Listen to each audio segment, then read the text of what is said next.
Welcome to the Builder Circle Podcast, your go-to source for all things construction. In each episode, we explore the latest trends, technologies, and insights in the industry.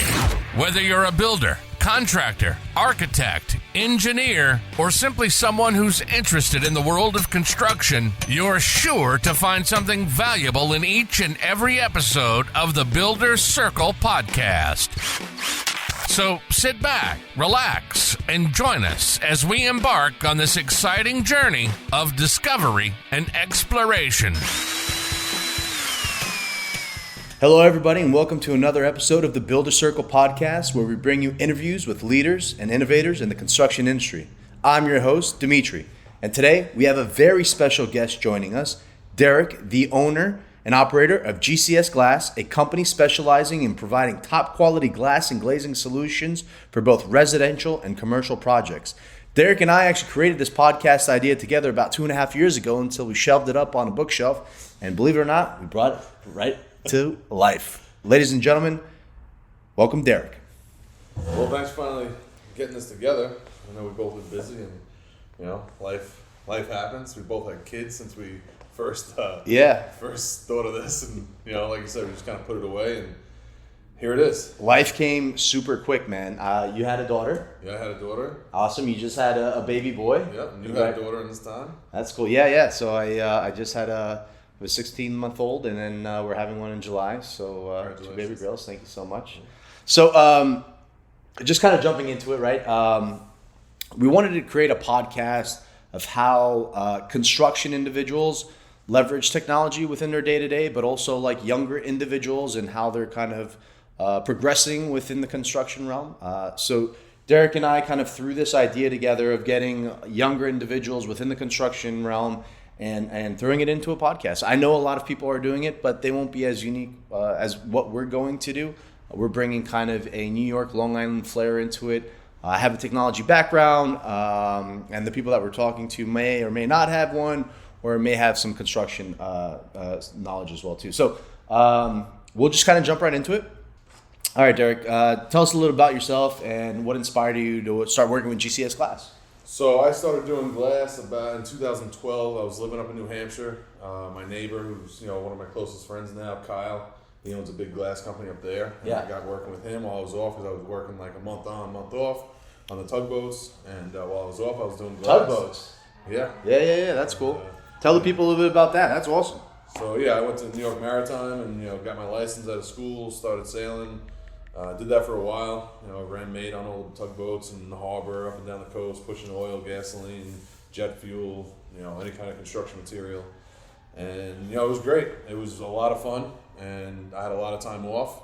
I wasn't living in New York. I moved up to New Hampshire. Sure. To get away from the taxes. And isn't that the case? Yeah, and then I met my wife, and I'm back here in New York, and not on the boats. Not on the boats. We have a family, and it's just not conducive to that life. Sure. I want to see my daughter at night and in the morning, and buddy, makes sense. So trying to build that life around that. I mean, I still do stuff on the boats here and there, but primarily, I'm pushing GCS Glass, right? Yeah. I mean, I was on my own for a while, and then I met Brandon and Chance, my 2 partners in the business, and they have locations in other states, with Phoenix, Denver. Boston. So it's a franchise? No, it's not a franchise. It's just a partnership. And they have different regions. Yeah. So great. Phoenix was that's like the headquarters. That was the first place that Brandon started. Cool. And then Chance was down in Austin. And that's a GCS Austin. Yeah. And then Santa Cruz, they just opened up, and they have Denver. And then I'm in New York. That's amazing. We're looking at 50 new locations in 5 years. That's the goal. Wow. Expanding. Yeah. Brandon's made the Inc. 500 list. Or the Inc. 5000. Well, we got to get him on the podcast too. Yeah. I mean, he's great. I mean, he's built a lot of the software we use, like a lot of the technology that you want to talk about. He's built all the the workup programs, the follow up, which he just released to the public for contractors, cool. And that's like pretty much a AI assistant, and you can set it up however you need for your business, and you can kind of make it work for you. So as a solo business owner, you can have an extra set of hands answering the phone or at least texting back after you miss a call, because most of us, you're on the job. You can't pick up every call. Yeah. But missed calls is missed work. So if you can have an automatic reply and then kind of keep the conversation flowing until you're able to call back, That's what he created, and it works well. Especially in this industry now, I think technology plays like a vital role in how we control our day-to-day. AI has played a huge role in the way I own a company, Optimus Primers, we're a commercial painting company. We leverage AI just for creating social media posts or communications to the masses, right? So like we can put into it, hey, do this, and this for us, add these things, create some hashtags, and it really filters out all of the fluff and just gets straight to the point and helps us out with our posts. We'll dive into that a little bit later. Yeah. So what inspired you to start the company? Obviously, you worked with someone, and then you kind of gotten into glass. Yeah, so I grew up in the construction realm. My dad, my grandfather, everybody was in it. They were all contractors in the city, and my grandfather's a cabinet maker. So I was always in the construction world. Sure. And, I liked it, but I liked shipping more at the time. And but now I like the finish end of it. I like seeing the project end with the glass. I don't want to be, I pounded nails, I did the sheetrock, and I got fired by my dad more times than that. But, I like the finish work. I like meeting with the clients, and I like, seeing the project done with glass, whether it's a glass gym, mirror walls, showers, railings, a lot of glass railings coming up. Yeah. So. That's cool. So is that like... So it's like the modern way of doing things now, leveraging more glass. Are you seeing that like being? Yeah, it's frameless glass, so it's not like the old school. Like we're replacing a lot of the old frameless stuff with frameless, so you don't have the frames. It's heavier glass. Yeah, it's big glass. We're out in the Hamptons a lot. A lot of these clients are 10-foot ceilings, so the glass goes all the way to the ceiling. It's heavy. So you're doing more like high-end residential, let's call it. Cool. Yeah, that's what that's our niche. But we do everything from a single shower door to glass walls and railings and anything like that. So what is like the most common glass and glazing solutions your company provides? Is there like different glazes, different sheens, like a paint? So generally, there's two types of glass, and a lot of people, they think clear glass is clear glass, but clear glass actually has a lot of iron in it, and it gives it a little bit of a green hue. Oh, is that what that green hue is? Yeah. So the low Why do they use the iron? Is it just? It's just in the glass naturally, and then they pull the low iron glasses. They pull a lot of the iron out. That gives you that crystal clear glass. Okay. With more of the blue edge on it that you see. Does the iron make it stronger in any case? No, it just changes the makeup of the glass, so the color's a little bit different. Yeah. But a lot of these homes, when you're using white tiles and white paints and lighter paint colors, when you're in a house, and you put a big sheet of glass, you don't notice it on the window, but if you put a big 10-foot tall piece of glass in front of a white wall, it gives it a little bit of green look. Sure. Where you use the low iron, the ultra clear, the starfire, whatever they're calling it. Yeah. It gives you that picture perfect, clean, crisp look. And like you use that for like a commercial environment too, like a storefront, or are you using different types of glass? Storefronts generally, the clear glass. Yeah. But residential, wine rooms, gyms, showers, especially, glass railings. A lot of people. You told me the other day you use a piece of glass so someone can look through their bar into their. Yeah, we're working on that project now. It's pretty cool. The guy's building the builder's building his house. And he's building a bar room. Yeah. And down below that's gonna be his wine cellar. Yeah. So we're gonna put a triple laminated piece of glass. What does that mean, triple laminated? So it's 3 pieces of 1/2-inch glass with a plastic laminated core in between each. Uh-huh. So if it breaks, it holds together. Oh wow. So it's a safety glass. So it's so if it cracks or anything, it doesn't just fall apart. The plastic holds it together. Yeah. You walk on it? Yeah. Oh, I think we're good, guys.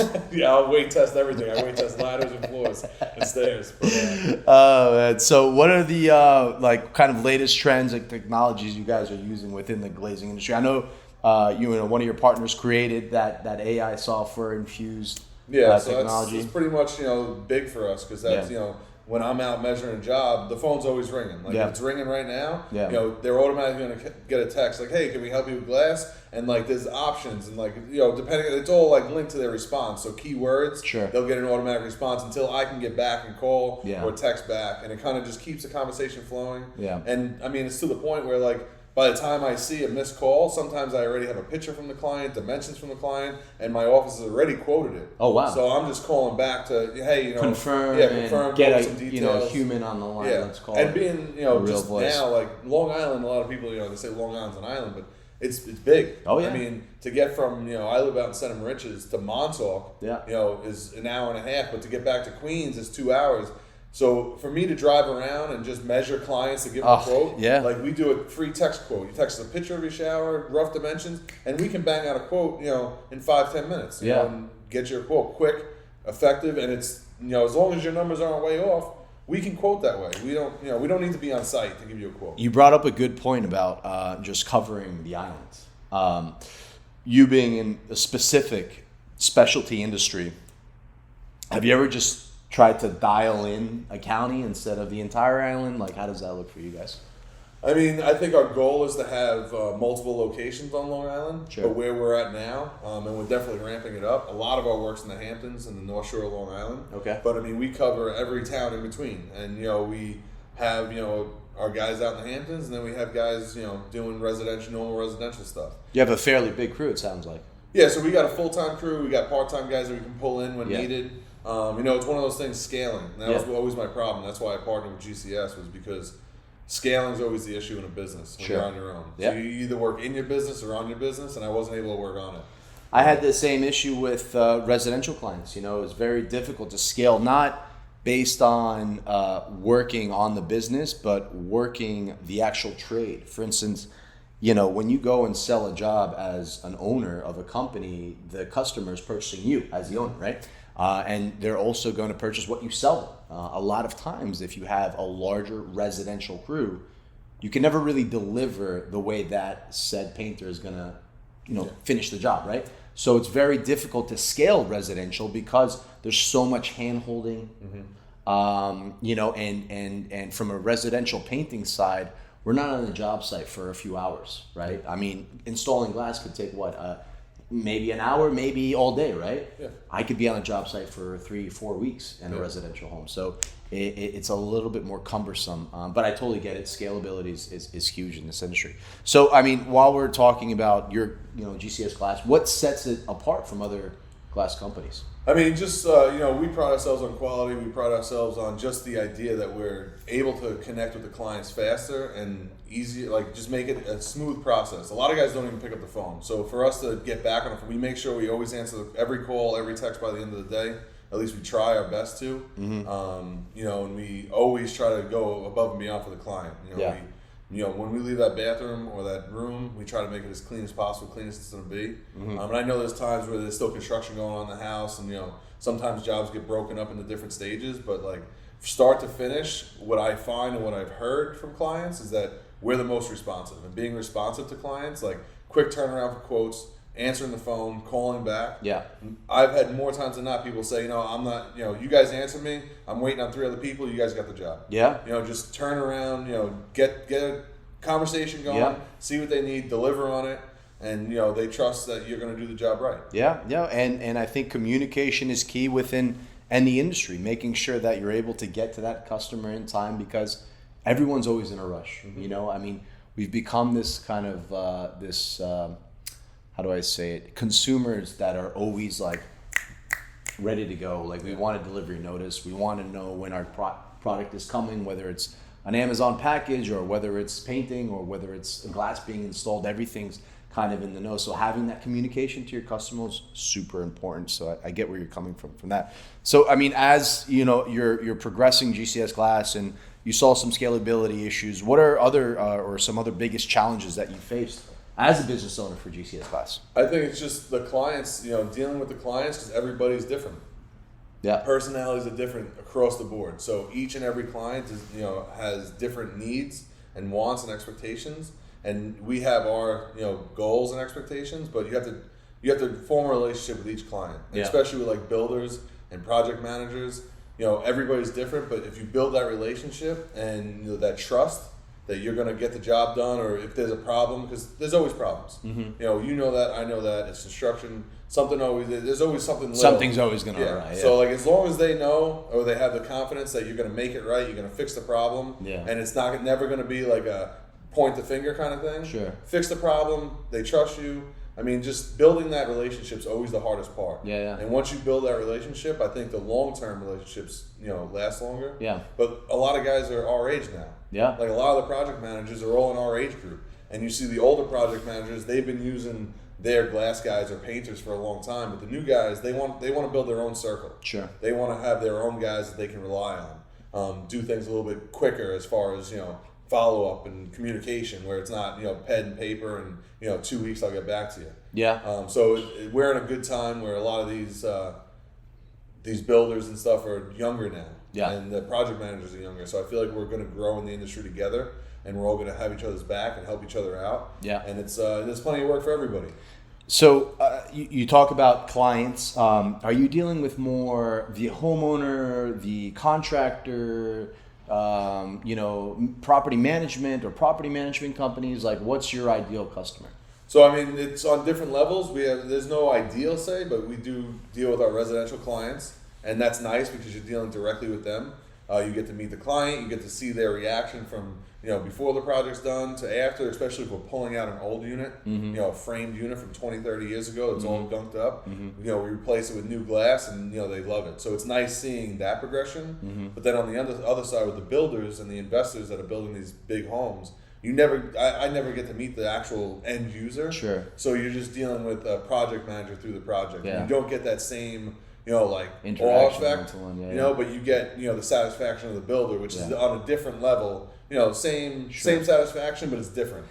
I know you post a lot on like social media and all that stuff. Have you ever had a customer from a GC that you didn't meet the end user and say, "Oh my God, that's my shower"? Or no, but like scalability, like having locations of the places. I was in a basement of some house in the Hamptons a few months ago, and there was a woman walking by, and I said hello, and she asked who I was and who I was with, and I'm assuming she was either a designer or one of these people in the house. And I said, "Oh, I'm with GCS Glass," and she was like, "Oh, GCS Glass, California. I've worked with you in another state." Oh wow! And like that was nice. And I called Brandon and told him, that's and like cool. That was good. Like the branding and state to state familiarity. That's huge. Branding.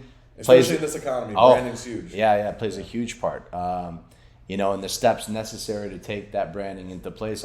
Again, there's certain technologies out there now that younger entrepreneurs can leverage. Like for instance, Fiverr. It's a great website. I've used it myself, where they can kind of put a description, create an ad, source it out to a designer. Next thing you know, you got a branding plan. And a logo, business cards, email signatures, cover pages, the works. So that's pretty cool. Branding is definitely important. So I did have a kind of like a crazy question, because it falls kind of under the painting realm. We use a lot of eco-friendly products. Is there like any like eco-friendly or sustainability or eco-friendliness with your products or services? For instance, like if you dispose of glass, is there a special way of disposing of glass? No, but I think glass in general is pretty eco-friendly from a point of it's not a plastic. It's not hurting the environment. Yeah. And I mean, if that glass at the end of it, tempered glass. I mean, I've seen people break it up and use it in fire pits and really do silly stuff like that. I mean, at the end of the day, you break it all up. Tempered glass. Yeah. And you can get rid of it. I mean, environmentally, I don't think it's damaging. Yeah. Is there like a used market for glass and stuff like? I mean, once it's tempered, you can't do anything with it. So once the glass is tempered, you can't recut it. You can't drill a hole. It just shatters. That's it. Yeah. So I mean, once it's tempered, glass is kind of fit for that space. What's like the craziest installment of glass you've done thus far in your career? I mean, some of these gyms, they just keep getting bigger, honestly. And it's not even like crazy. It's just the glass is heavy, and I don't know if people realize glass is heavy. And like, they want this glass, and it's like the ceilings are 10 feet tall, and they want one panel, and they're 5-6 feet wide, and you're using 1/2-inch Starfire glass, and 1/2-inch glass is about 6.5 pounds per square foot. That's crazy. And then you're trying to get this thing down a set of stairs. Like the other day. Yeah. The other day, we had a delivery of mirror. We talked about this, right? You were building out that. Tell us about it. Yeah, so I went to a job, and we priced out a mirror job, and the house was under construction, a beautiful home on the beach. I'm like, where at in the Hamptons? Right out in Montauk. And cool. I'm looking at the job. I'm like, we're gonna have access. Like this house is gigantic. Thousands of square feet. It's beautiful. There's gonna be a beautiful staircase right where this dirt is. And the guys show up Saturday with 13 pounds of glass, 1,500 pounds in total. And I get a call Saturday morning, 7 o'clock. We can't. There's no way to get the glass in. What do you mean? There's no way to get a glass in? I was on that text message on the receiving end. I'm like, what do you mean? They send me a picture, and there's a dune straight down, and there's a zigzag walkway into this beautiful home. Yeah. And he's like, the sheets are 100-inch by 50-inch. Wow. And it's plate glass. This stuff's not tempered. So the builder right away was like, he was like, just carry it down the dune. I'm like, safety wise, you're not having the guy carrying down the dune. Like, if it breaks, somebody's gonna get very hurt. So anyway, I can only imagine like the insurance is probably through the roof in some cases, right? Yeah, for sure. And and it comes to a point, I'm sure you've dealt with it, where at what point do you sometimes you have to turn away a job. Or you don't bid on a job because you talk to the insurance company, like, well, you're not covered for that. Yeah. And you're like, all right, well, what's the coverage going to be? And they tell you the price. Me and Brandon and Chance were talking about this.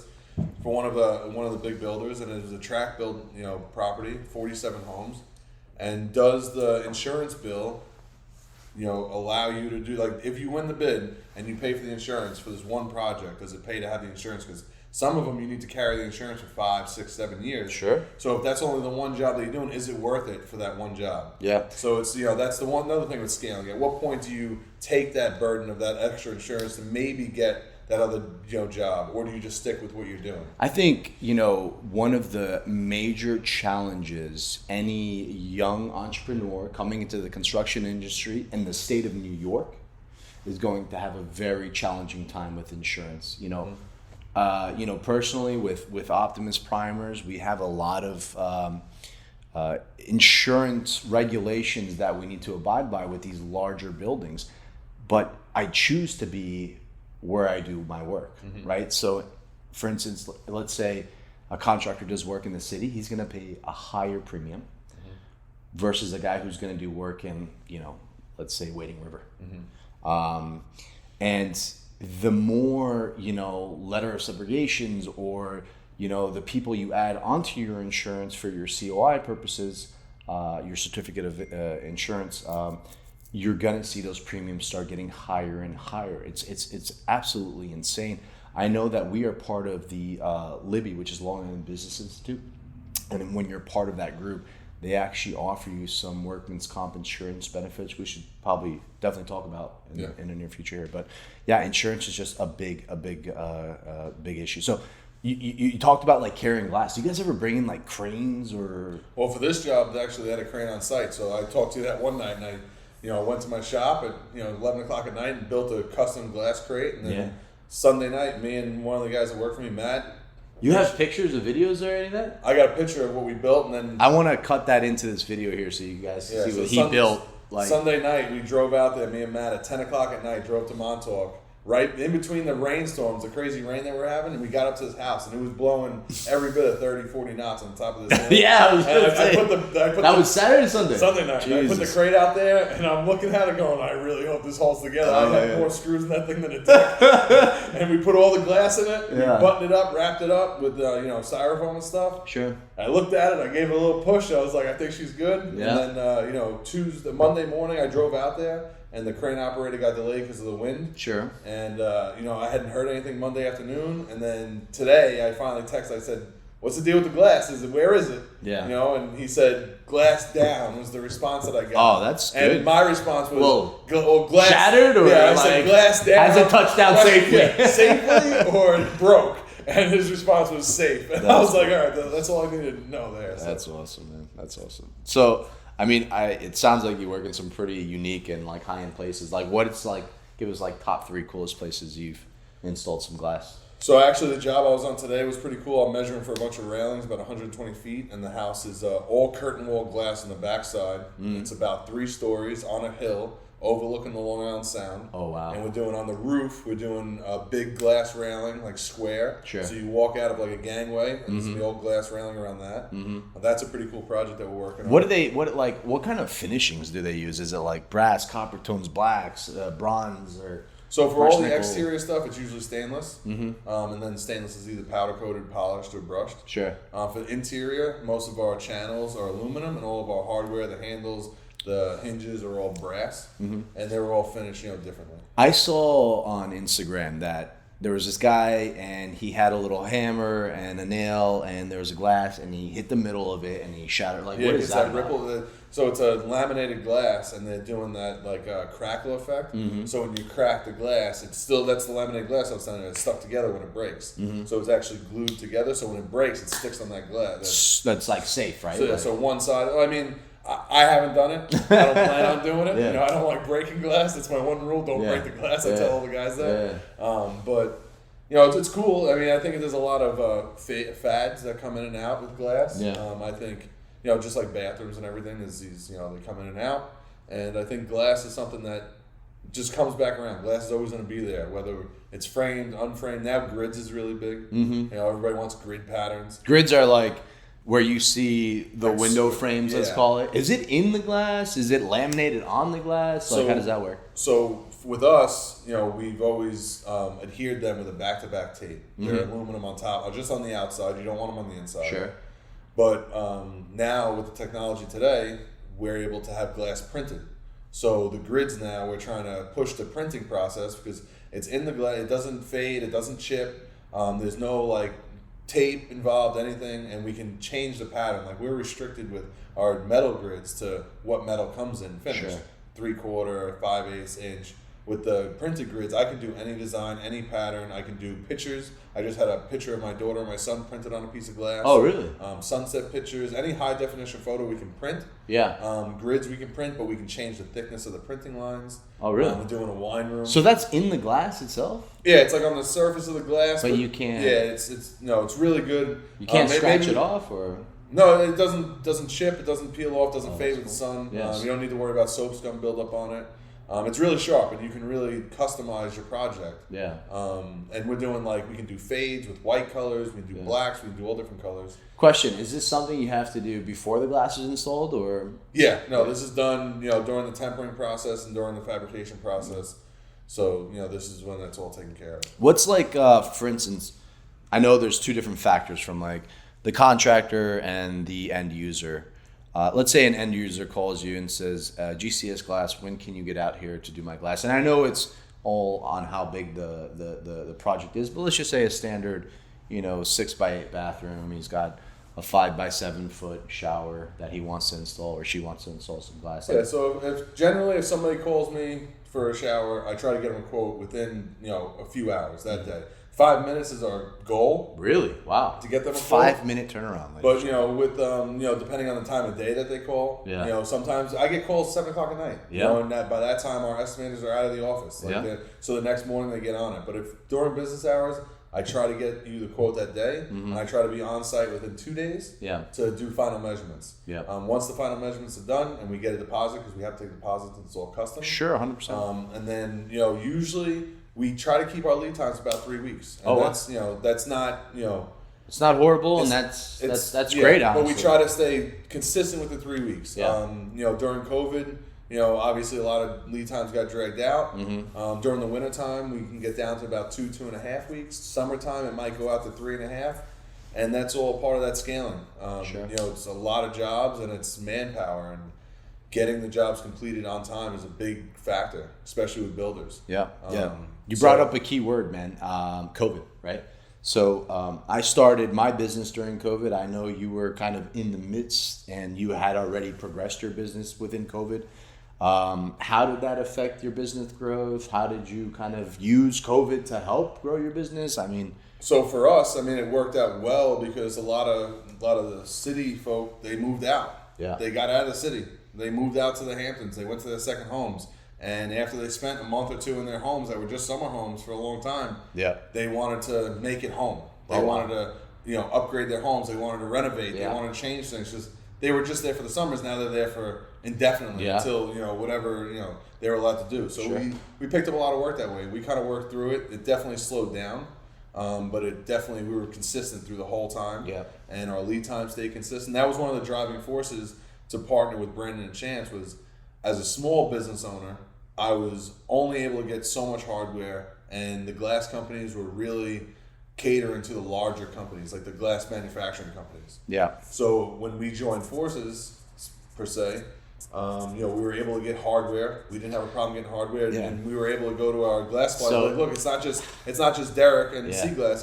It's a national company. GCS Glass, and what are you going to do for us? Yeah, you can't find it in Long Island. You can't find it in Jersey. Let's call California. Yeah. That's amazing. Yeah. So it worked out well for us. It was a good time. Yeah. And it's still going. A lot of people are still building. We saw very similar things happening within the painting realm as well too. You could only imagine how many people were sitting, whether it was in their home office, their kitchen, their living room, because people were spending more time with their family, believe it or not.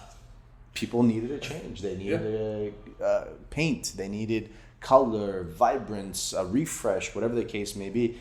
I think a lot of contractors within the island saw a huge. Yeah, I think some had the best years. Yeah. Oh yeah. I'll tell you what, 2019, 2020 was a huge year for us as we were growing. I know 2022 was a little rough for some people because people were getting back to work as far as construction. And I know this year has been very tough, last year has been very tough for a lot of people, especially electricians, believe it or not. I've heard a lot of electricians are having difficulty finding parts, boxes, whatever the case may be. But yeah, that's great, man. Great. So like COVID, right? Kind of helped you grow a little bit. Was there like any severe challenges working with COVID? I think it was just you had to stay on top of the manufacturers, make sure that your lead times are correct because they did change, and make sure you kept an open line of communication with your clients. Yeah. And I think and once again, going back to the clients, like dealing with residential with homes that people are living in during COVID, you had to feel out your client. Some people were cool with you coming in, doing your job and leaving. Yeah. Some people wanted to leave the house when you were there. Some people wanted you in booties, masks, gloves, everything. Sure. We saw it too. You had to feel it out, and you have to please the client. And no matter how you felt about it personally, you had to put that aside. Yeah. And you needed to try to form that relationship with the client that they can trust you, that you weren't going to get them sick or their family sick. Whether it's COVID or not, I think making sure the client is always happy is super important for us. I mean, we're in the service industry, so we try to make sure that always happens, and sometimes it's not always the case. Have you been in that situation? Yeah. I found out very quickly you can't make everybody happy, no matter how hard you try. And I think a lot of it comes down to communication. Yeah. We had 2 clients last year, just 2, but they were big clients, not big like builder clients, but big jobs for us, multiple showers. And, I'm not sure if they were, if the clients were just looking to get a freebie or however it may be, but the way it shook out was that we lost. And that, in our industry, and especially with credit cards now, one of the issues we had, we installed 3 showers in one lady's house. Mm-hmm. They came out beautiful. Some of the custom Alice grid printing. Sure. Sliders. Oh, so you've invested some, heavy dollars into creating a glass and I think it was the first of this year, we got a chargeback on our card. Really? $7,800. That's a big number. And, we asked, and they said, she said, the job was incomplete. And I had pictures, we had a signed agreement, everything, showed it, and the credit card company said, no, that's not enough. And I don't know what would be enough. Hate to ask, but I know a credit card company that would do that. Did it happen to be the big one starting with an A? Honestly, I don't know, because we let the lawyers deal with it, and we sent out some letters, and we're probably going to end up going to court over that. Yeah. I mean... these are normal things that happen in the industry. Unfortunately. And it's credit cards is hard. That's why a lot of guys got away from it. They check and cash. Yeah. I don't like taking cash. Yeah. No. I like everything being tracked for accounting purposes. I like seeing where the money's going, because I'm pretty bad at just spending money if I need things. But if I'm able to look back and see I kind of overspent on this stuff, but I need to spend more here. It's easier to track than just cash. So you spend a lot of cash, huh? You hear that, right? I'm just saying, it's cash is a lot harder to track. I was talking to your wife there. So, I totally get it. And being in the positions that we are today, growing our businesses, cash doesn't really help us out. I mean, we have customers that come up to us and say, "Hey, what if I give you cash? Will it help me out?" Yeah. And honestly, I have the same bills. I have the same payroll. I have the same insurance I have to pay. Cash doesn't do me any favor. In fact, it's actually worse, because I have to put the cash into my bank account, right? And then, that's just time and money, right? Yeah. So cash is not always that great. And we've been able to negotiate a pretty good rate with our merchant, so where we don't even charge a rate, anything more for people that use credit cards. Yeah. We kind of it's kind of in the business number. Yeah. We know our numbers, and it's kind of just there, and we just tell people, look, get the points on your credit card, get the flight, your air miles. Yeah. Cash is, it's just not what it used to be when it comes to, especially in New York at least, where everything's tracked. You need, taxes, all that stuff. Sure. I mean, listen, anything you do is tracked, right? So. And I think the biggest problem that, you and me and a lot of small businesses are having a problem with is legitimacy. When I was trying to hire installers, I one day went on Facebook and went to Marketplace, went to shower doors, and I called every single guy on that list that posting on Marketplace, shower doors, $1,000. Hey, do you want a job? Do you want a job? And I'd say I had 20 people respond. 18 of them didn't have a license, didn't have a registration on their truck, didn't have insurance, and I'd be like, I need a driver's license. I don't have one. Well, it hasn't been a problem yet, and it's like that's what we're competing against. Yeah. Unfortunately. Yeah. And we have overhead. You have this beautiful office. I have a shop. Mm-hmm. We have trucks, registration, insurances, bills. Yep. And it's very hard to compete with that. But I think long term, people will work themselves out. So I mean, you bring up a huge point, legitimacy. When I was kind of creating the company, I leveraged applications like Home Advisor, right? It's a great platform to start out in. It's just I saw some inconsistencies with who was getting projects. They were not quantifying at that time. I don't know what they're doing now. And they're still a great product. But at that time, they weren't qualifying the contractors that were on their platform. And, me as a business owner, paying insurances, paying employees, paying benefits, let's call it, we're going to price out specific projects and decent sized projects. And I was always higher than normal, and me being in sales and coming from another industry, I always followed up and asked why. What made me not get the project? And I would call the customer, and a lot of times it came to price, and I flat out asked, what was his price compared to mine? Yeah. Well, it was less than half. How is that even possible? Yeah. And it's possible because sometimes an employee just wants to work to feed his children, to feed his family, so he's going. And I get it, right? And I'm right there for him as well too, because that's how the American dream was built. But at the same time, it penalizes and it hurts the people that are playing by the rules. Yeah. And it's very tough. So scaling a business again on the residential side is kind of tough, because as a homeowner, if someone comes and says, "Hey, I'm gonna cut your grass for $75 and you're paying someone else $125, I just need my grass cut." Yeah. So you don't really think, But I want to touch on what you said with following up with the client, even if you didn't get the job. So on our follow-up program, when we send out the text messages, if we don't get the job, we always ask, can we do something better? Was there something that we did wrong? And sometimes, most of the time, it's just you were higher priced than the other guy. Yeah. But with my builders, I had a big client the other day approach me and say, "Hey, just letting you know your prices are very high compared to the competitor." Sure. And I think one of the most important super helpful to know that. And I think one of the most helpful things for a small business owner like yourself and myself and guys our age is to know your numbers. Yeah. Because as soon as he told me that, and this has happened multiple times, I just say, "No, I'm not." I said, "Look, I understand what you're saying. I believe you, but I find that hard to believe because I know my numbers. I know my competitors' numbers. Can you?" And I just said, "Can you send me so we can compare apples to apples that invoice?" Yeah. And I hounded him for days and days and days. "Hey, I need that invoice. And eventually I got it. And it turns out the invoice was from March of 2022. And in June 1st of 2022, nationwide, glass had a 40% increase. 40%? And I said to him, "Look, my numbers were within 15% of this price before the increase." Yeah. I was like, "I guarantee you, if this same company priced it out," because I didn't know who the company was. I just saw the breakdown, so I could make sure I was using the same hardware, the same glass, the same layouts, everything. I was like, "If you have the same company prices now, I guarantee you they'd be $500 more than me per shower." Yeah. And I think just knowing your numbers and standing by your numbers is important. Even if you are higher priced, and I think what's to our advantage is a lot of the guys now, and there's a lot of people our age that are in the money, making big money, building homes. They are weary of using somebody that may not be here in 20, 30 years. Sure. I'm 35. How old are you? 36. 36. Yeah. So in 20 years, 30 years, there's a good chance we're still going to be here.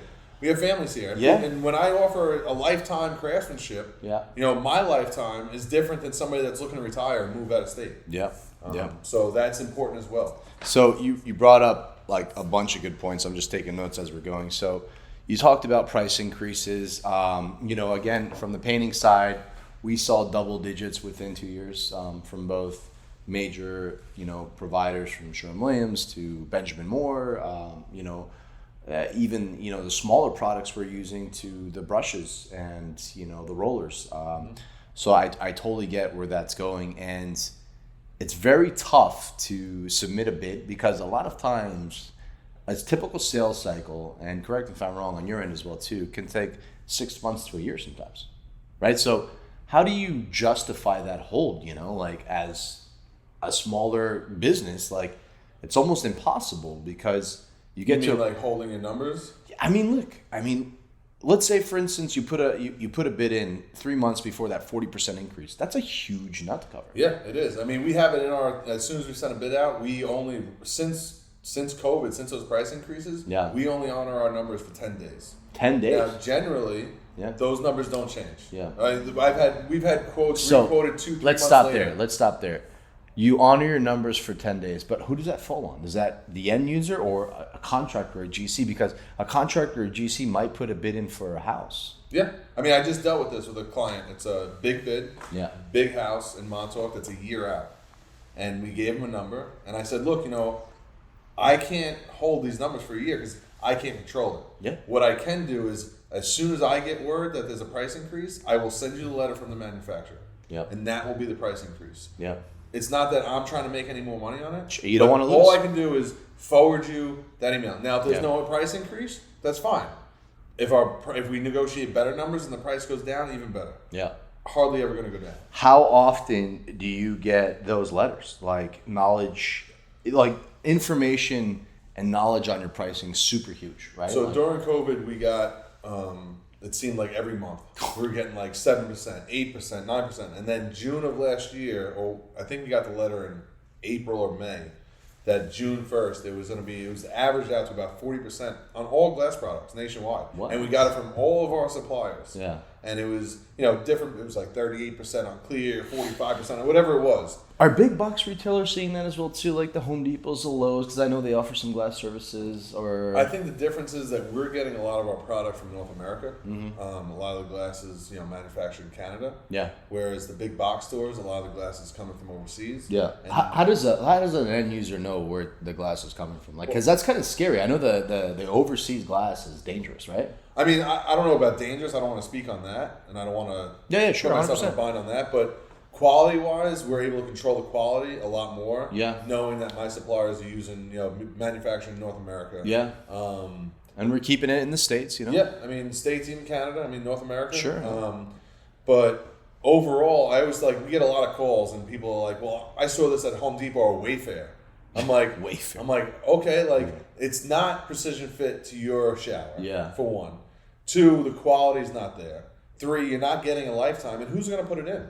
Yeah. You still have to pay somebody to put it in, and people are going to charge. By the end of the day, it ends up being roughly, from what I've seen, $200 to $300 more to have me come in, or a company like mine, and precision fit a piece of glass and give you a warranty on it. Oh yeah. Cheap costs money, ladies and gentlemen. Just keep that in mind. Well, they say you get cheap, fast, and good. You can have a combination of 2, but not all 3. Yeah, well, I know the saying. I can't verbatim give it back to you, but no, you're absolutely right. Like cheap, fast, or good. You got to pick one of them, right? Yeah. You can't have all 3. Yeah, it can be fast, but not cheap. Yeah. So let's go into you brought up a good point on who's installing it. You're building a business where you're going to be here for quite some time. What does that warranty look like? So we warranty our craftsmanship. So what does that mean? So if glass doors, they come out of alignment, they sag. We'll come back, we'll fix them, we'll realign. Hold on, glass doors sag. Tell me about that. Well, when you're using a glass-to-glass hinge, you have a heavy piece of glass, hinged off a wall or another piece of glass, sure, and it's a rubber gasket on a hinge. And over time, sometimes they could slip a little bit. That's something you guys. That's something we come back. We readjust the door. Yeah. If a handle gets loose, it's a set screw. We'll come back, readjust it. Yeah. Obviously, we can't warranty glass breakage because Sure. how you use your glass or what you're doing on your glass, slamming doors, we can't warranty that portion of it. But craftsmanship-wise, we warranty that.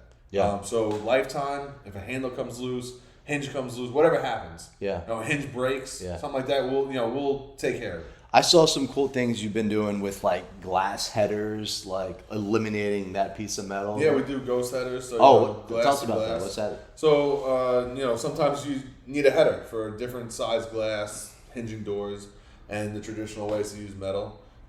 We use what we call a ghost header, and a lot of guys, use different names for them. Yeah. But it's just pretty much you run a piece of glass to connect all the glass, make it a little bit sturdier, and just make it more robust. So it just holds up a little bit better. That's pretty cool. That's pretty cool. Have you seen, I don't know, I'm just kind of spitballing ideas here, how they have like barn doors? Is there like glass barn doors? Yeah, we do barn doors. We do office doors like that. So they're hanging from like... Yeah, one single track across the top, and Yeah. if you want both doors to move, it's like an H bracket, That's H cool. bar, Yeah. single doors, round or square. Yeah. The systems for like the outside of office doors, like a barn door, office door. Yeah. And with the printing, we can print images, we can print like privacy screens and make it customized, like print spa on it, or gym Sure. or wine room. Yeah. And so there's a lot more customization than the traditional glass and mirror shop. Can you etch into glass? I know like some hotels are like ADA regulated where someone who needs to feel some braille or something. Do you guys do any of that? So we can etch glass. Yeah. Etching like the original privacy bands and stuff like that's all acid etched or Cool. sandblasted. Yeah. Is there like can I be like one of those like Marvel characters where I hit a button and like the glass just like frosts up and goes? Yeah. So the switchable glass, we're actually doing a project now. Out in West Hampton Beach. And it's going to be switchable glass. Switchable glass is what you call it? So it's smart glass, switchable glass, Yeah. privacy glass. Sure. So it's a low voltage layer of glass. And that's like in between the glass? So there's two options. The in between is what we install generally. Yeah. Because that just comes in a package, and then we low voltage wires. They get connected to a transformer on the Yeah. wall. But this client in particular is going to do a film, so we have a third-party company coming out to apply the film. That's cool. So they're going to come on site while we're installing, apply the film. We're going to install it, and then the electricians are going to hook everything up. It's very pricey. Yeah. It's very popular. Everybody wants it until they see the price tag. Yeah. And in wet environments, the films may not do as well because it's water and electric and films and stuff like that. So. I'm just kind of spitballing here, but like, I kind of want to be Iron Man with like glass and have like a hologram. Is that like real? Like, is that something? Have you seen that before? I haven't seen that, like the hologram, Yeah. but I'm sure it's possible. I mean, Yeah, some If somebody wanted it- OLED, yeah, like, if somebody wanted it, I Yeah. would be on the phone that day with my supplier and Sure. trying to figure out. if you want to donate a glass for the Builder Circle podcast, we can. Yeah, we'll get something in here. Maybe we'll get like Yeah. we can get a printed Builder Circle logo Yeah. on a piece of glass. I and want to sand it. touch it and it be reactive to my touches. That's cool, man. That's cool. There's a lot of stuff going on in the glass world as we could see here. All right, so we've covered a lot of topics. How about you? We haven't you haven't touched on you and Optimus primers and. It's the first one. We need to know who you are. I guess you're absolutely right. So, man, this is gonna be a long podcast. So, You got something to do? yeah, no, I'm good. I'm here with you, man. So, Optimus primers. So, I spent a lot of time in technology. I worked for retail analytic companies where we used to track individuals going through like retail establishments, like Simon Realty Group. They would do like traffic counts, head counts, and all that good stuff through cameras. Then we'd leverage like Wi-Fi to triangulate people within a retail environment. And then, we try to use Bluetooth beacons for direct target marketing with like loyalty applications. I don't want to go too far into it. And then, I kind of progressed my career through like surveillance, tracking, delivery, last mile, setting notifications through like people driving like a cable vision operator or like GCS Glass, maybe like a technician coming to a location, you would use a service like this. And I worked all the way up to Salesforce, and I got to a point in my career where I was just like, corporate's not for me. And not only that, it was like technology really was progressing too fast. And I feel that when I got into technology, it wasn't as competitive, and it just became like everyone was doing it, so you had to be better than everyone else. And if you're not interested, or if you lose interest, or if you're not passionate, you lose that sense of drive. On top of that, I was traveling a lot. I had just gotten married. My wife was complaining and wanted to have kids, right? No. So it's very hard to. He didn't mean that, Nicole. Yeah, it's very hard to create a family, or to You know what I mean? Like I get other people do it, and Same thing with me when I was on the boats. Like it's it's hard. It's exactly. Some people do it. Yeah, Plenty of and people God do bless them, and I envy them, and good luck. But I kind of put my head down, and I found a way. Nicole said to me, "What can you do that you already know?" So I was in technology for a better part of 15 years. My father owned a painting company down in Florida, Thasos Enterprises. I grew up in the industry. I wasn't a painter by any means, right? But like I sat in the office, I understood a couple things, and I developed an eye. And that eye was being able to see certain things. And I think, just to stop you there, I think what you just said is important because in any industry, you don't have to be the best at the job. You need to be the best at managing the business. Yeah. Like I admit I'm not the best installer. I can install. I'm not the best. Yeah. But if you surround yourself with the best installers, the best painters, but you know the industry inside and out, you know the products and all that, you can build a business around something even if you're not you have to be able to do the job sure. and show somebody, but you don't need to be the best at that job to build a business. I feel. Listen, you're absolutely right. Owning a painting company or a glass company, and actually installing the glass or painting a wall is two different things, right? When people ask me, what do you do for work? In the beginning, a couple of years ago, I was like, I'm a painter. And then it became, I own a painting company. And then it became, I don't know how many businesses I own now.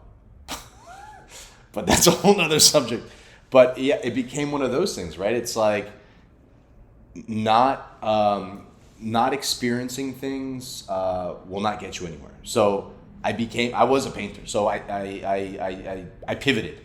And I was like, all right, we'll create this painting company. And Trevor created this beautiful name, which is my wife's co-teacher.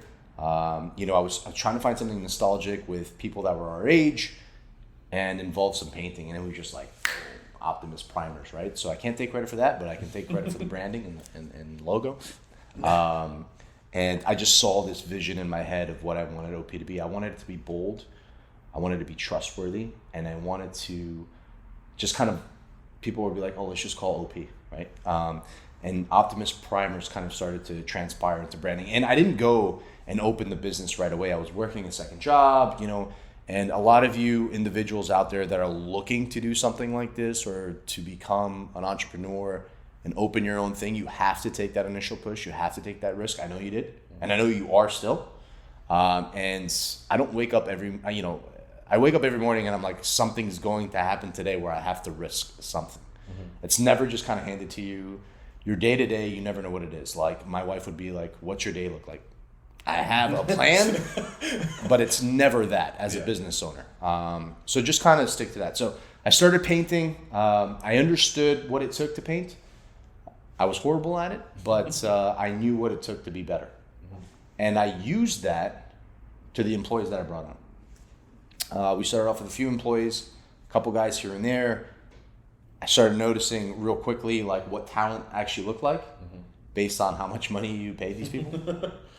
Then I started really understanding legalities, insurances, workman's comp, travel charges, trip charges, like really understanding that business, because when people start an industry or start within a certain industry, they don't know everything right away. I mean, I didn't have ChatGPT to make me a business plan, man. I was kind of like, all right, I want a painting company, let's do it, And that pushed me into just making mistakes, and I constantly make mistakes. We all do. Yeah, it's just the trick is not to do it twice. Yeah.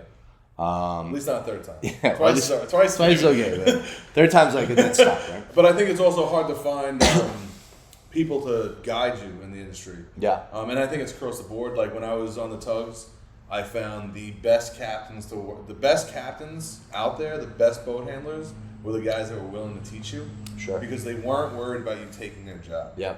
The guys that wouldn't teach you, that refused to teach you, kind of sidelined you, they were worried that you were going to be better than them and take their job.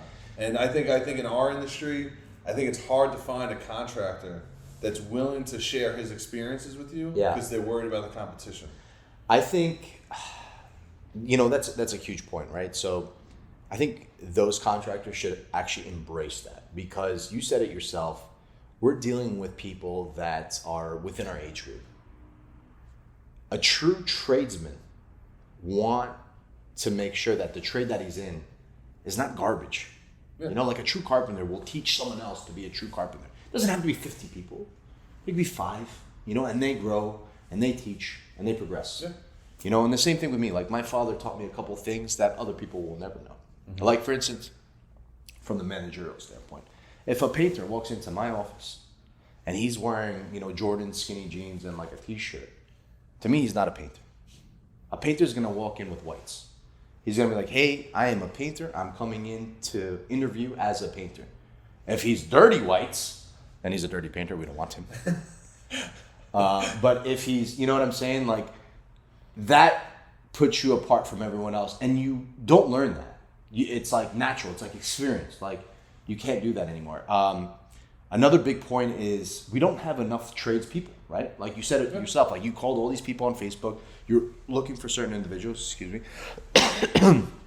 And that trades personality or the bodies are just not there anymore. And believe it or not, more people now are moving into that trades aspect again because there's a lot of money to be made in this industry. I find a lot of people, they get into it and I love it. They want to be their own boss. They want to open their own company, and they don't realize how much work goes into it. Yeah. And I think some people are just great employees. Yeah. And I think some people are great owner-operators. Yeah. I think some people are great owners. Yeah. And I think everybody needs to find their niche because I feel like sometimes a great employee will do better as an employee than they will as an owner and an operator. Yeah. Just because of, like you said, legalities and you know, licenses and all this stuff. And sometimes it's just easier, not easier, but sometimes people can be more lucrative for them if they just are the best at their job as an employee. Yeah. I think it's hard to find. Nobody wants to be an employee, and I think that's hard. Because I love it, because I don't want to be an employee. Yeah.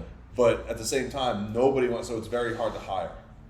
So there's someone asked me once a long time ago, I can't remember for the life of me who it was. I always want to say it was my father, but he's Greek, so I don't know how it translates to Greek. But they're like, who do you want to be? You want to be the guy digging the ditch or the guy telling the person to dig the ditch? And at one point I was like, I wanted to be the guy in the trailer telling the guy to tell the guy to dig the ditch.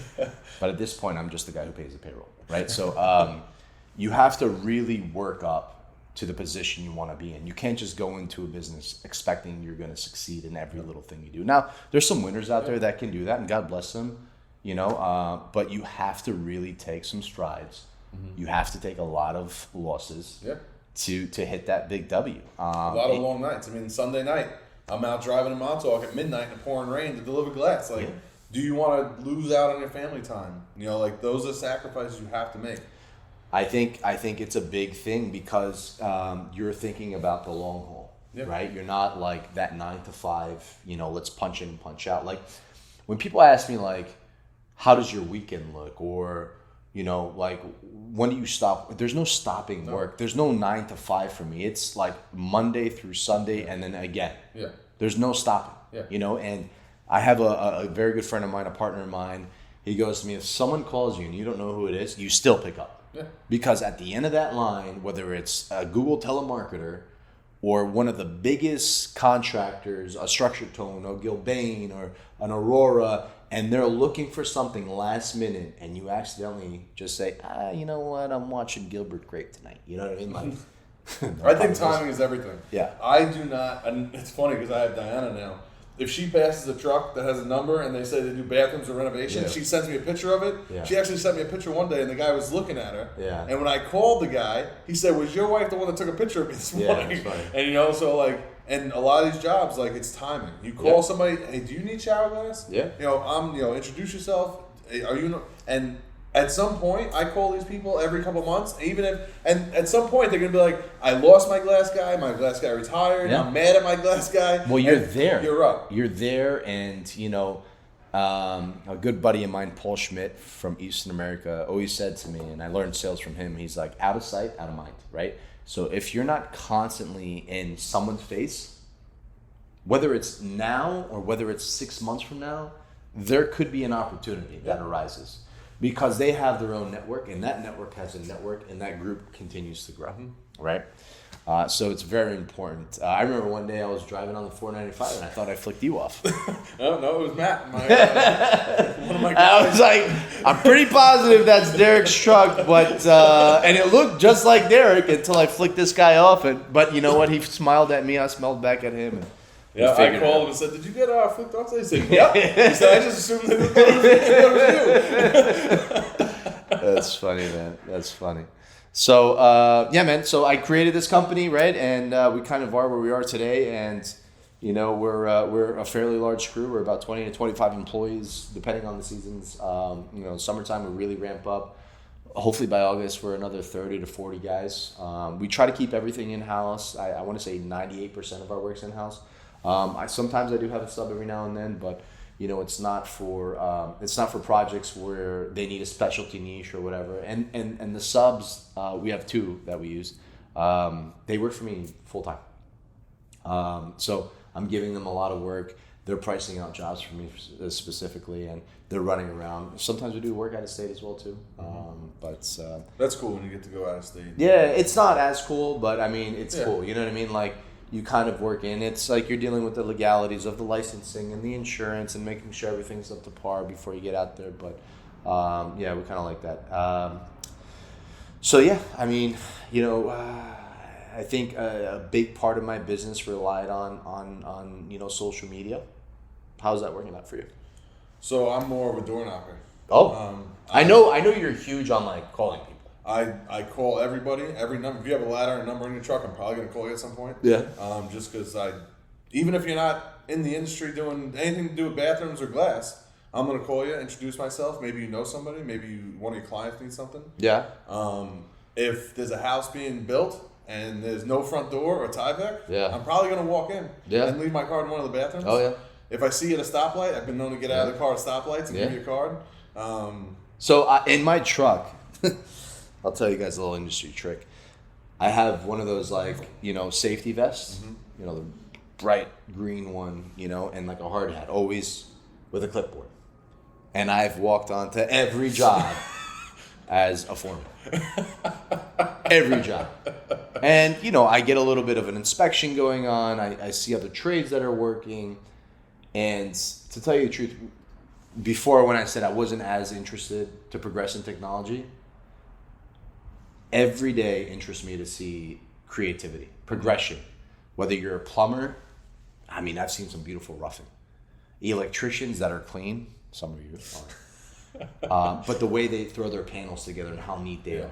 A framer, you know, framing a house without any shims. You know what I mean? Like, there are some true artists out there, and I really enjoy seeing that. And I think that's what kind of makes me want to do what I want to do. Yeah, and I really like walking on a project, seeing them in the framing stage, or even just the foundation stage, and then coming back for the glass later on and seeing the whole project through, which you don't see as just an installer. Like when you're an installer, when I was just doing installs, I'd show up for the job. Yeah, and that was it. Now you get to see a project progress all the way through, which is cool. No, that's super cool. And you start working with people and like the builders. They start asking your opinion or what's possible, what can we do, what's different.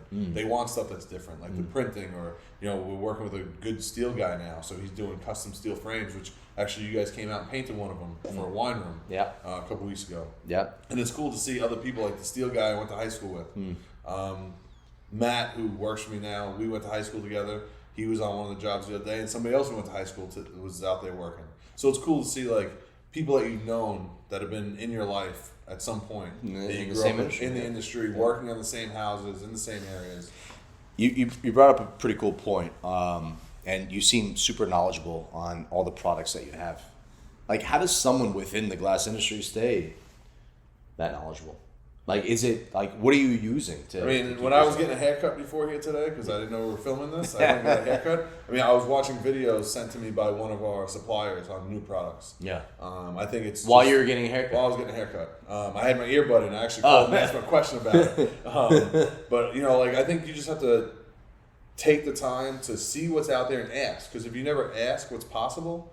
You'll never, like, unless you have we have a really good sales rep at the glass company, who we use, and he's very knowledgeable, and he, you know, keeps us up to date. But I feel like if you never ask, like, what's possible, what's new, what's trending, what's different, what can you offer me that's different? Like, even if it's not something that you're going to sell to every client, but it's something that they have that's different that maybe you can offer, throw it on your website, offer it to the right client. Yeah. It kind of sets you apart. Yeah. It gives you that edge over the regular guy that's just going to do the standard, usual. Yeah. I mean, listen, as you are a business owner or any entrepreneur is going to open up a business, I think that being knowledgeable, number one, but being a sales guy, like you have to be able to sell. Yeah, and I never consider myself a salesperson. No, but because you're knowledgeable and you're able to communicate about the product that you envy and love and cherish, whatever the case may be, makes you sell the product. And that's what customers are looking for. Customers are looking for knowledge. They're looking for understanding. They want to feel comfortable with the buyer. Yeah. And that's what sets us apart from everyone else. So, what advice would you give to someone who's interested in starting a business like Glass? Ask questions and talk to everybody in the industry, out of the industry. Just pick everybody's brain for every amount of information you can get. Take it all with a grain of salt. Yeah. See what works for you. Mm-hmm. See what doesn't work for you, and that's just trial and error. Yeah. What works, what doesn't work, and build something that gives you the life that you want. Yeah. And I forget who I was listening to the other day on one of the podcasts. They said that success isn't measured in one form. Success is measured in what makes you happy, and whether it's, if you want to be able to go fishing whenever you want, are you able to do that? It doesn't mean that you need to have a jet or 10 cars. That's success for some people, but for some guys, it's just getting to a point where at any point in time you can say, I'm going to go fishing, or I'm going to go hunting, or I'm going to go go to a museum, whatever. Yeah. And I think when I heard that, I forget who said it recently, but I think that's important. Like, don't try to keep up with the next guy on his goals, because his goals are different. Everybody's goals are different. Everybody has different drives. Yeah. And you need to sit down and see what your goal is. Yeah. What you want to accomplish, and stick to that. Yeah. Don't try to keep up with the guy next to you, because maybe he's got a different drive or a different idea or different connections, comes from a different background that gave him an edge or didn't give him an edge. But just, you have to be happy. Yeah. And you have to build that business. And I think the hardest part is, if you're young and single, do it. Because you don't have anybody else that's relying on you. You don't have anybody else to worry about. Risk it all. Yeah. Because then's the time. That is the time to risk everything. Go all in. Yeah. Risk it. Go 2 feet in. Because if you fall on your face, guess what? It's only you. Yeah. And you can go back to doing what you're doing. It's not great to have a fallback plan per se, but I know if everything went haywire, I can go drive a boat tomorrow. Yeah. Put me on any boat, anywhere, I'm going to drive it. But I also know that I could install. Yeah. Like I said, I'm not the greatest installer, but I could install and make money. Guys, I'll tell you one thing. I've met some interesting individuals in my life, and I've met some very hardworking individuals in my life. And I can tell you one thing: Derek is the hardest working individual I've met in my life, because at one point when I met you, you were pushing like 3 jobs. Yeah. And I didn't know where you had the time. You had a daughter at home, and you were just working 7 days a week, probably 14, 15, 16-hour days. And, I really appreciate you being a friend and, a creator, a co-creator to this podcast. And you're a huge asset. I appreciate it. I don't know where this falls in this, but, I was here when this was just gutted. The office, right? The office here. Yeah. And we met. What did we met at we met at a HGTV or something? No, like that? we met at a Sherwin-Williams color show at the Fox. Yeah, I'm not even sure why I was there. Yeah, I don't know. I don't know why a glass guy was there. I got invited by somebody. Yeah. And I saw this guy leaning in the door for him drinking a beer. I'm like, looks like somebody I can talk to. And we talked and spoke for a while. Pretty sure I broke a bottle of wine going out to my car that night. Yeah, I won a nice chair that night. You did? Whatever happened to that chair? It's at my brother-in-law's house. It's a nice chair. I had to go pick it up. Where are you going to put this thing, man? But, I think... and we just kind of progressed from there, right? Yeah. And that we just kind of hit it off. I think we have similar personalities. We both kind of the want drive the same was there, thing. And, you seeing what you've done with this place, and my office isn't nearly as nice as this. Yeah. But when you built out this place and seeing what you've done and built, it pushes me to always do better. And I always, honestly, I mean, I always think, what would Dimitri do? What would he like in in this space? And thank you. Because you have a very good eye. Like this office is amazing. You guys can see this painting on the wall up here. But this was actually we not this. This was added just now recently, the Circle podcast. But above here is Long Island, and a very, very good friend of mine. Her name is Arlene from Arlene Murals. She'll be on the podcast here in a few months or a couple weeks, whenever she has time, because she's extremely busy and booked out. But she came in here, and I had this vision of me painting Long Island, which you see this guy over here, OP, and then my partner Chris over here. He's like, I want to be in the corner bombing Queens with a spray can here. But she developed this and had it in her head, and 45 minutes later, she just kind of threw this out there. So if you're looking for a muralist, Arlene Murals, she is the best. So finally, Derek, where can our listeners find more about GCS Glass and the services you guys offer? So you can just go to gcs.glass, no.com, gcs.glass, GCS_glass on Instagram, GCS Glass and Mirror on Facebook. You'll see all our work. GCSGlassPicks.com is our digital showroom for builders and designers. And for homeowners, you can go on there and look at all shower door hardware, different layouts, wine rooms, mirrors. So we're all over social media. Cool. We're, phone call away. Awesome. And, if you're listening to this in another state, Arizona, Santa Cruz, California, Yeah, Austin, tell Denver. us all the coverage areas you can hit with GCS.